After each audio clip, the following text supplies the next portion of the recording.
मृत्यु को एक वरदान है। अब मृत्यु का ऐसा वरदान है कि मृत्यु कभी बदनाम नहीं होता, कभी मृत्यु पर आरोप नहीं लगते।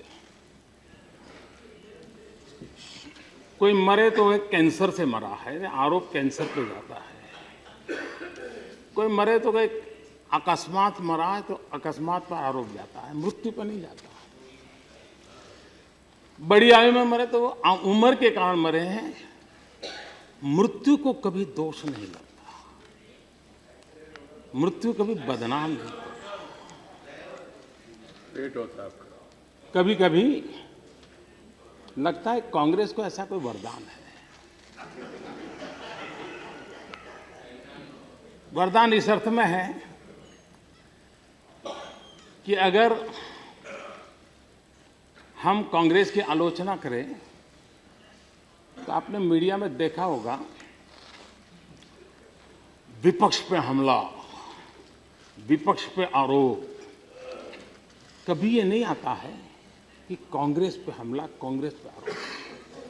हम अगर शरद जी के खिलाफ कुछ कहें, मायावती जी के खिलाफ कुछ कहें तो अखबार में आएगा, टीवी में आएगा कि बीएसपी पर हमला, जेडीयू पर हमला, शरद जी पर हमला, मायावती जी पर। लेकिन कांग्रेस एक ऐसी है, जब भी हमला हो तो विपक्ष पर हमला।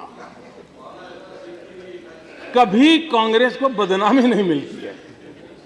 अब ये अपने आप में एक बड़ा गजब का विज्ञान है जी। तो ये अब वो तो यही हमारे सारे साथी सोचेंगे कि ऐसा कैसे होगा। यहां पर हमारे विपक्ष के नेता ने चर्चा प्रारंभ की थी, तब मैं यहां उपस्थित था। हमारे नड्डा जी ने सी चेंज कहा तो हमारे गुलाम नबी जी ने थोड़ा माहौल हल्का करने का इरादा होगा, उनका कोई इरादा गलत नहीं होगा, लेकिन चेन्नई का उदाहरण दे दिया। वो एक संकट था, मानवीय दृष्टि से वो दर्दनाक घटना थी। उसको इस सी चेंज के जोड़ करके मजाक करने से उनकी पीड़ा में हम थोड़ा, तो वो मैं समझता हूँ अच्छा नहीं है। यहाँ एक विषय ये भी आया, यहाँ एक विषय ये भी आया कि राजस्थान और हरियाणा में जो उन्होंने चुनाव में कुछ नियम बनाए हैं जिसको सुप्रीम कोर्ट ने मान्यता दी है, लेकिन हमारी डेमोक्रेसी में क्वालिटेटिव चेंज लाने का एक जो प्रयास है उसको कुछ राजनीतिक रंग देने का प्रयास चल रहा है। मतभेद हो सकता है, लेकिन मैं चाहूंगा कि जो लोग इतने बड़े प्रखरता के साथ ये कहते हैं कि जो अशिक्षित रहे उनका क्या, मैं खास करके गुलाम नबी साहब से और उनके साथियों से आग्रह करूंगा कि जो 5 राज्यों में चुनाव होने वाले हैं, कम से कम 30% लोगों को, अनपढ़ लोगों को टिकट दें, बिल्कुल अनपढ़ लोग। तो जो वो कह रहे हैं उसमें उनका क्या कमिटमेंट वो पता चलेगा। अनपढ़ की इतनी चिंता है, होनी भी चाहिए। लेकिन मेरा एक अनुभव शेयर करता हूं। मैं गुजरात में जब था तो हर वर्ष जून महीने में 13, 14, 15 जून कन्या शिक्षा को लेकर के बेटियों को पढ़ाने के लिए गुजरात में एक कैंपेन चलाता था। बैठ जाइए please, please sit down. Campaign चलाता था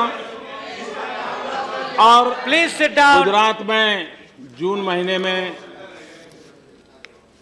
40-45 डिग्री टेम्परेचर रहता है।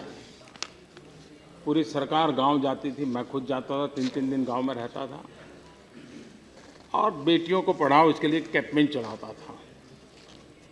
स्कूल 15 जून से शुरू होते थे तो उसके पहले एडमिशन के लिए लगते थे। वहाँ मैं मातृ सम्मेलन भी करता था। एक गांव में मैं गया, मैंने ऐसे ही उनको पूछा, जरा बताइए भाई आप में से अनपढ़ कितने हैं? तो कोई 40 साल, 45 साल, 50 साल की महिलाओं ने हाथ ऊपर किया, हम पढ़े लिखे नहीं हैं। लेकिन 5-6 महिलाएं ऐसी थी जो उनकी उम्र 80-85 थी। मैंने पूछा आप पढ़े लिखे हैं? तो बोले हाँ, ये हमारी बहू अनपढ़ है, हम पढ़े लिखे हैं। मैंने कहा कैसे? तो बोले हम जो हैं वो गायकवाड़ स्टेट के नागरिक थे, आज़ादी के पहले की बात। और गायकवाड़ स्टेट में नियम था कि अगर बेटी को नहीं पढ़ाते हैं तो 1 रुपया दंड होता था।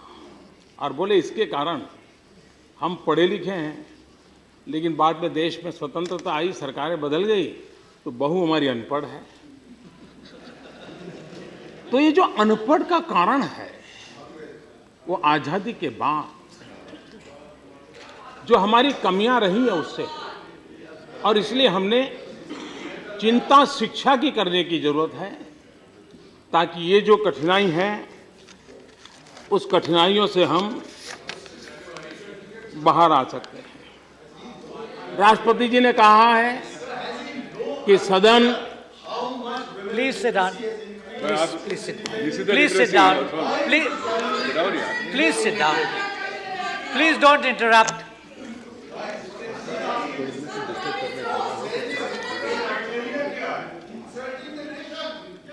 पहले आकाशवाणी में Please.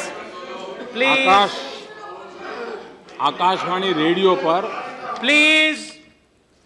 आकाशवाणी रेडियो पर एक कार्यक्रम चलता था, और गुजराती में जो शब्द था, मैं मुझे मालूम नहीं हिंदी में वही शब्द है क्या, बिसराते सूर, यानी जो भूले बिसरे गीत हैं उनका कार्यक्रम आखिरी पर। तो अब कुछ लोगों का ये टेन्योर पूरा हो रहा है, तो स्वाभाविक है कि आखिर में कुछ तो ये भूले बिसरे सुर आखिर में सुनाई तो देने चाहिए।